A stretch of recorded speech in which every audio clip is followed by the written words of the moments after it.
Hello everyone. Last video में हमने question number 10 तक कवर किया था। तो आज इस वीडियो में स्टार्ट करेंगे क्वेश्चन नंबर 11 से। चलिए देखते हैं क्वेश्चन नंबर 11 में क्या है। क्वेश्चन में कहा गया है the coordinate of a point where line x upon a plus y upon b is equal to 7 intersect y axis are. देखिए, हमसे कहा गया है कि हमें कोऑर्डिनेट फाइंड करने हैं और उस पॉइंट के कोऑर्डिनेट फाइंड करने हैं जिस पॉइंट पे ये लाइन की जो इक्वेशन दे रखी है। इस इक्वेशन की जो लाइन होगी वो y एक्सिस को क्या कर रही है, इंटरसेक्ट। तो देखिए, एक होती है हमारे पास x एक्सिस और एक होती है हमारे पास y एक्सिस। तो ये जो हमें इक्वेशन गिवन है, जब हम इसका ग्राफ बनाएंगे तो मान लीजिए इस लाइन का जो ग्राफ होगा वो कहीं y एक्सिस को इंटरसेक्ट कर रहा है। तो ये जो इंटरसेक्टिंग पॉइंट है ये हमारा y एक्सिस के ऊपर लाई कर रहा है। तो जब पॉइंट हमारा y एक्सिस के ऊपर लाई करेगा तो वहाँ पे x कोऑर्डिनेट क्या होता है, हमारा 0। ठीक है। तो जब x कोऑर्डिनेट 0 है और हमसे क्या बोला गया है, उस पॉइंट के कोऑर्डिनेट बताने हैं, मतलब x कोऑर्डिनेट भी बताना है और y कोऑर्डिनेट भी। अब देखिए, ये जो हमारे पास इक्वेशन है वो दे रखी है x upon a plus y upon b is equal to 7। जो इंटरसेक्टिंग पॉइंट है यहाँ पे x कोऑर्डिनेट क्या है, 0। तो हम इक्वेशन के अंदर x की वैल्यू क्या पुट कर देंगे, 0 upon a plus y upon b is equal to 7। तो 0 अपॉन a, ये तो पूरा 0 हो जाएगा और यहाँ से हम y की वैल्यू निकाल लेंगे। तो y upon b is equal to क्या, हमारा 7। b को राइट साइड ले जाएंगे तो क्या आ गया, y is equal to 7b। तो वो पॉइंट जहाँ पे इस इक्वेशन का जो ग्राफ होगा वो y एक्सिस को इंटरसेक्ट कर रहा है, वो पॉइंट के कोऑर्डिनेट क्या हो गए, x हो गया हमारा 0 और y का निकला हमारा 7b। तो ये हो गया हमारे पॉइंट के कोऑर्डिनेट 0 और 7b। तो जो ऑप्शन सी है हमारा 0 और 7b, ये हमारा करेक्ट ऑप्शन हो गया। तो ये हो गया हमारा क्वेश्चन नंबर 11 जिसका आंसर है सी। नेक्स्ट देखते हैं क्वेश्चन नंबर 12। देखिए, इसमें कहा गया है the area of triangle O A B. हमें क्या, हमसे एरिया पूछा गया है ट्रायंगल ओ ए बी का। The coordinate of whose vertices are A B और कहा गया एंड ओ इज ऑरिजिन। तो सबसे पहले हम क्या कर रहे हैं, ट्रायंगल बना लेते हैं। देखिए, एक ट्रायंगल है हमारे पास, इसके वर्टिसेस है ओ ए और बी। क्वेश्चन में कहा गया कि जो ओ है वो क्या, हमारा ऑरिजिन। तो ओ के कोऑर्डिनेट हो जाएंगे हमारे 0 0। ए के कोऑर्डिनेट दे रखे हैं हमें 4 एंड 0 और बी के कोऑर्डिनेट है 0 और -7। हमसे कहा गया ट्रायंगल है जो ओ ए बी, हमें इसका एरिया बताना है कि इन चारों ऑप्शन में से कौन सा इसका एरिया होगा। ठीक है। तो देखिए, चैप्टर 7 कोऑर्डिनेट ज्योमेट्री में हम ट्रायंगल का एरिया निकालने का एक फॉर्मूला पढ़ते हैं। तो मैं लिख रहा हूँ area of triangle O A B, formula होता है हमारे पास 1/2 ब्रैकेट में x1 फिर y2 minus y3 then x2 y3 minus y1 फिर x3 y1 माइनस y2। ठीक है, ये फॉर्मूला होता है।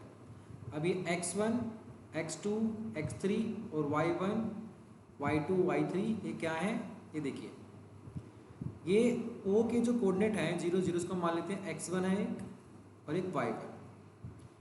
A के जो कोऑर्डिनेट है वो 4 और 0, इसको मान लेते हैं x2 और y2। ऐसे B के जो कोऑर्डिनेट हैं 0 और -7, इसको मान लेते हैं x3 और y3। तो यही x1 y1 x2 y2 और x3 y3 हम यहाँ पुट करेंगे और हमारा एरिया निकल जाएगा, area of O A B. तो वैल्यू पुट कर रहे हैं हम। तो ये फॉर्मूला होता है हमारा एरिया ऑफ ट्रायंगल का। तो x1 है हमारा 0, देखिए y2 है हमारा 0 और y3 है -7। तो -7 रखेंगे यहाँ पे तो ये प्लस हो जाएगा, तो ये +7 हो गया। प्लस y2 है हमारा 4, y3 की जगह आएगा -7 और y1 की जगह आएगा 0, तो ये -0 हो गया। y3 है सॉरी x3 है हमारा 0,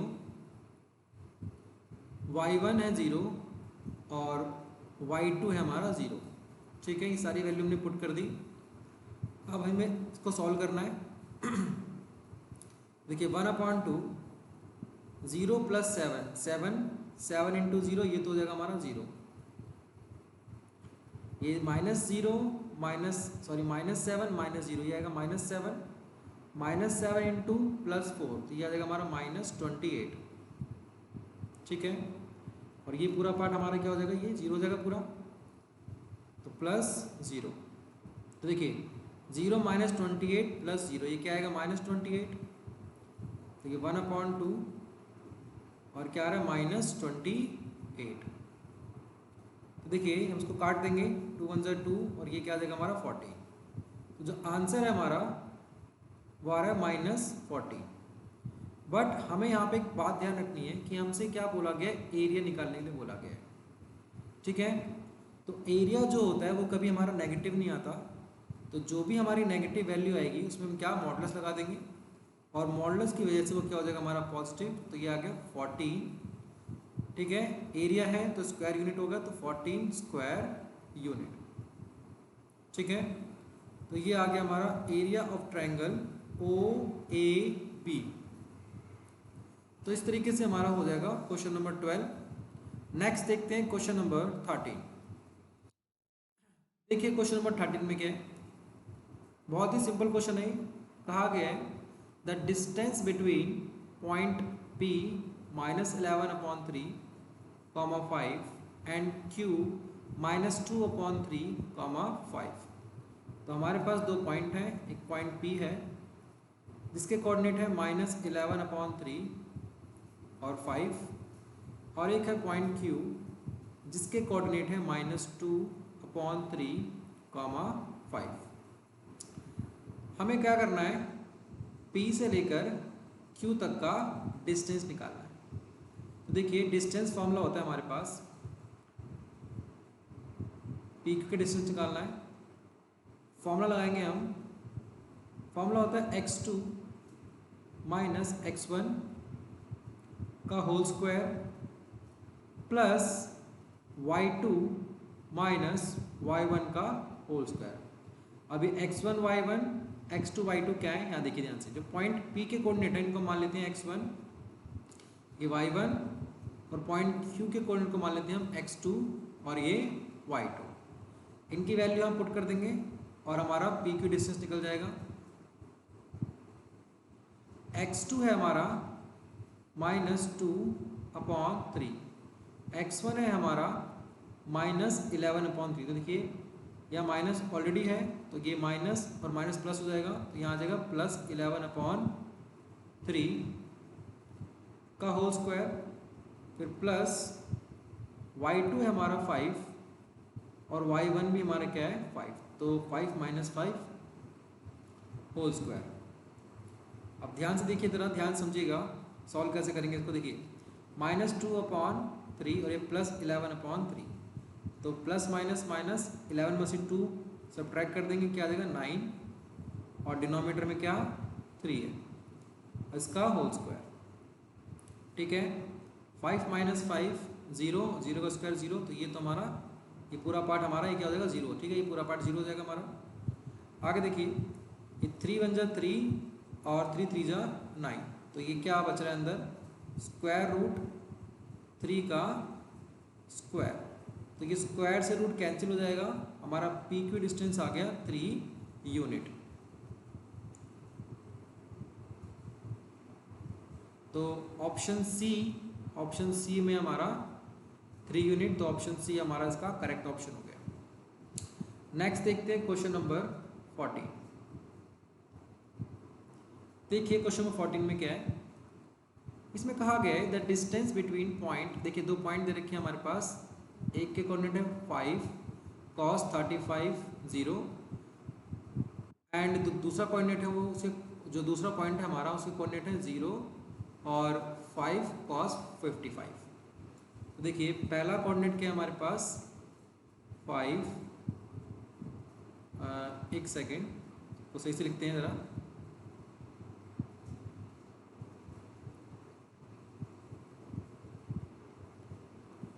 देखिए पहला है हमारे पास 5 cos 35 0 और दूसरा कोऑर्डिनेट है 0 5, कॉमन ही आएगा यहाँ पे,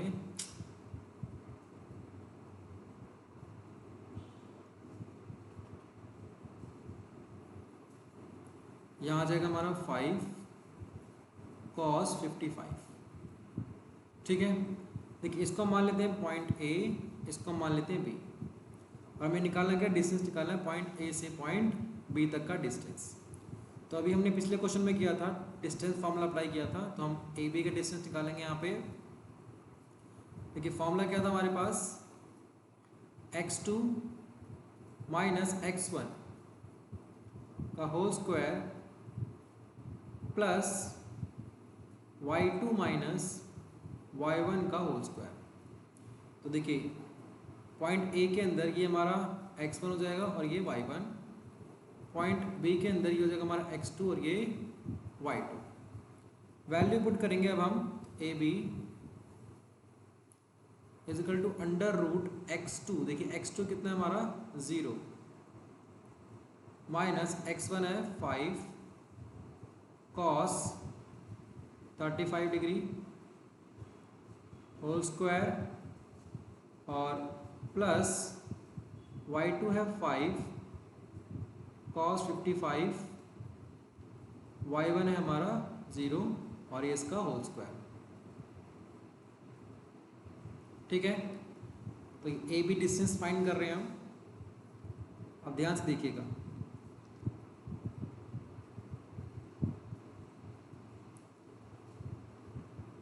तो 0 माइनस 5 cos 35 क्या आएगा हमारा, माइनस 5 cos 35 आएगा।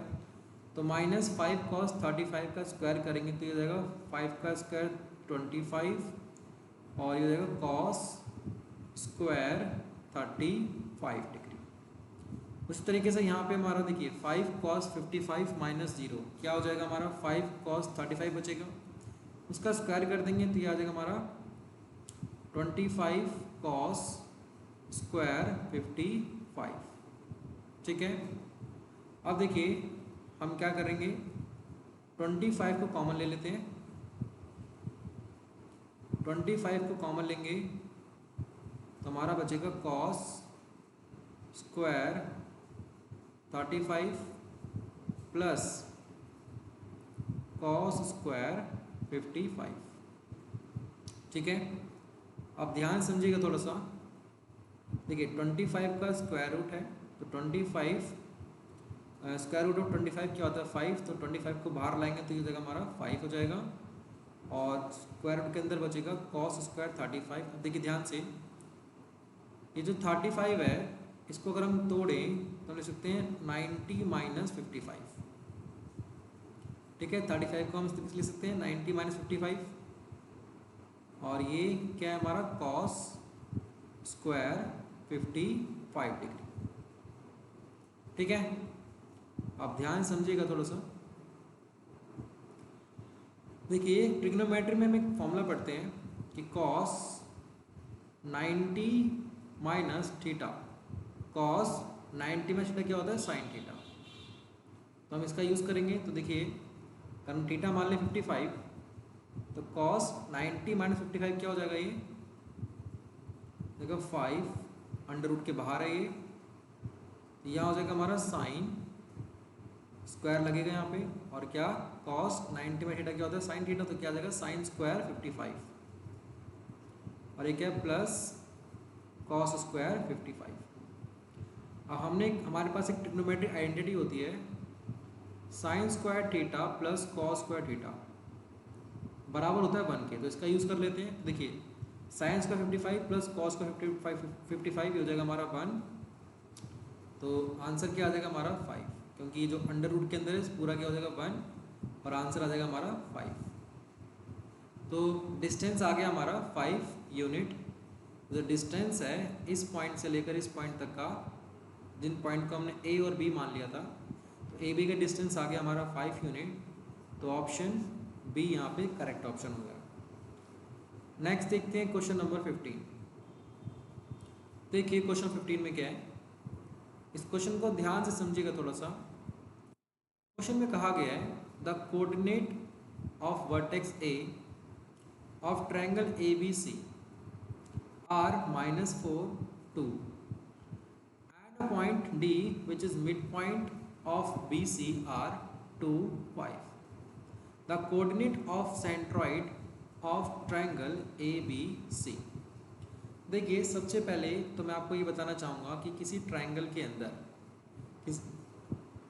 के अंदर सेंट्रॉइड क्या होता है, ठीक है, और उसकी क्या कुछ प्रॉपर्टी होती है। मान लीजिए कि एक ट्रायंगल है हमारे पास, ये ट्रायंगल है ABC, ABC, ठीक है।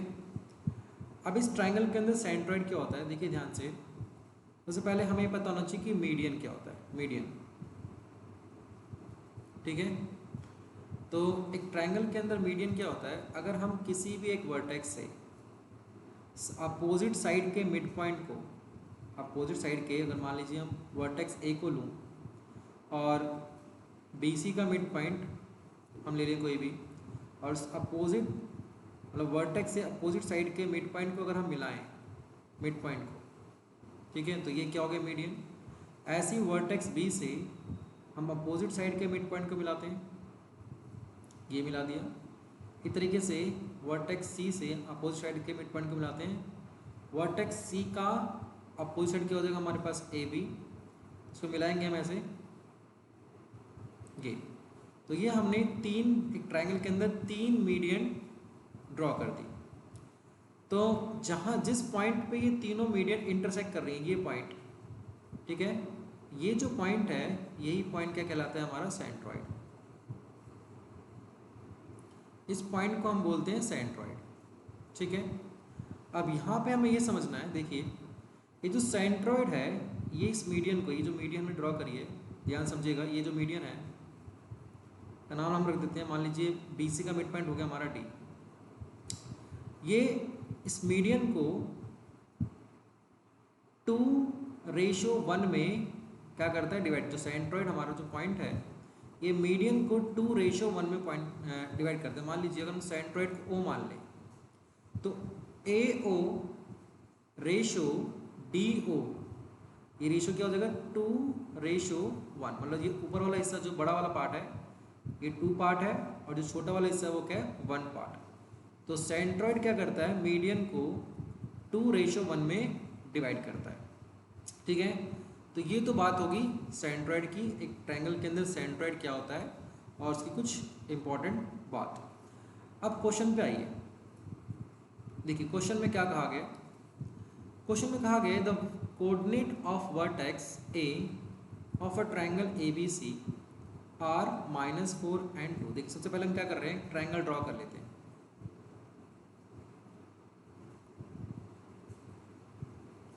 तो मान लीजिए हमने ट्रायंगल ड्रॉ कर लिया,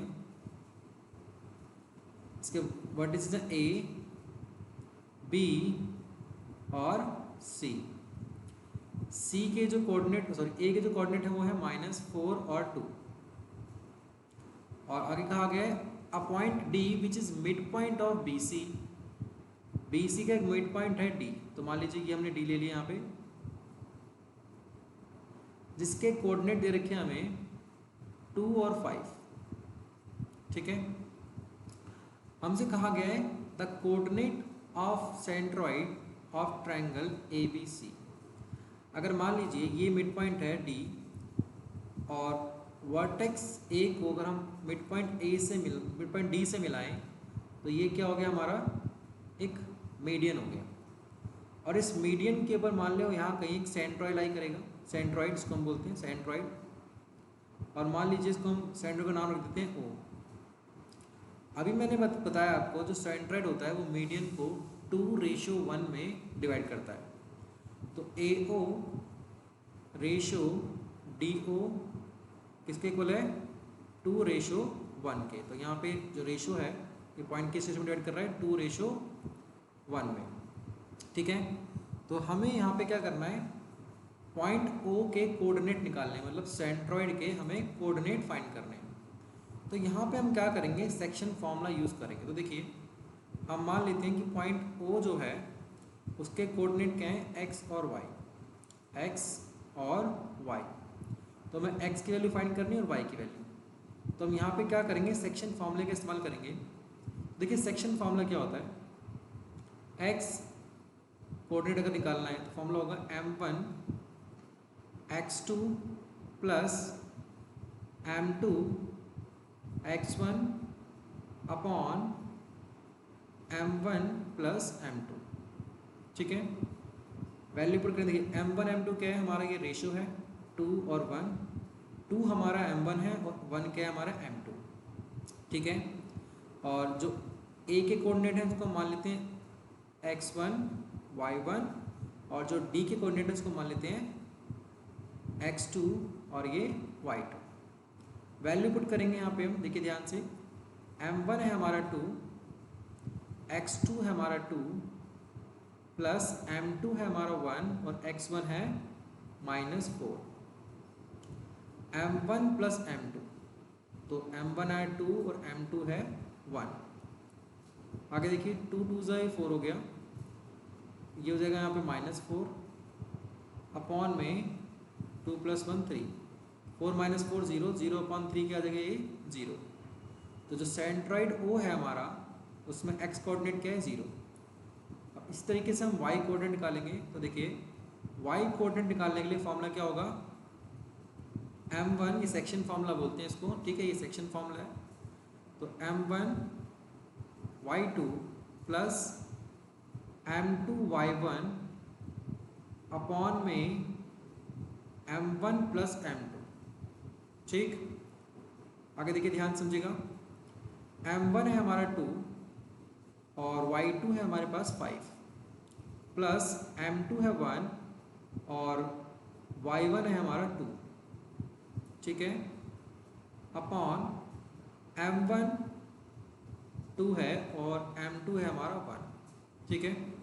सॉल्व कर लेते हैं इसको, 2 5 से 10 हो गया ये, और ये 1 2 से 2 और 2 + 1 ये हो गया 3, 10 + 2 क्या हो गया 12, 12 अपॉन 3, 3 1 3 और 3 4 12, तो ये कट गया।